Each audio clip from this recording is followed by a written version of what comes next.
Good morning everyone. I am Divyanshu Tiwari with my classmate Snehal Singh, Vanshika Yadav. I am here to explain your topic profit maximization.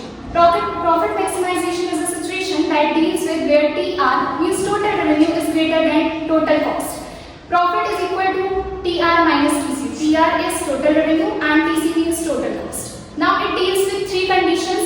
The first condition is where price is equal to MC. MC is marginal cost. Then second condition deals with where after fulfilling the first condition, MC must be increasing. Then third condition deals with two cases. Here the first case deals with short run case where price should be equal to, or we can say greater than ABC. ABC is average variable cost.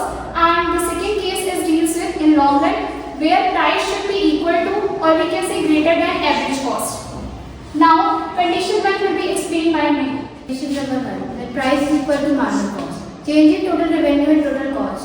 Price will increase. If marginal revenue is greater than marginal cost, price will increase. And if marginal revenue is less than marginal cost, price will decrease. Now condition 2. Condition 2 starts after fulfilling the condition 1, as Snehal said that MC is equal to price. Then condition 2 comes where the MC must be increasing. As you can see, this is the table of profit maximization where TR and TC is already given. We have to find MC and MR. MC is basically the difference between TC and MR is basically the difference between TR.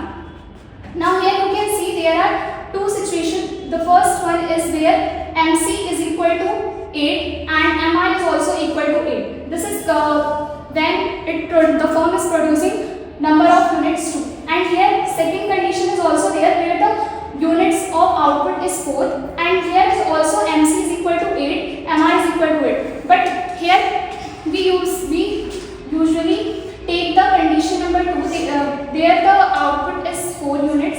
Here you can see that MC is equal to MR, but here is also MC is increasing, right? There is 8, then after it is increasing to 10, 12. Now Vanshika is here to tell you about graphical representation of profit maximization. So in graphical representation, we can see the market price is P, equating the market price with the equilibrium cost, and the output level is Q0. The slope is upward and the P axis ABC. Thank you.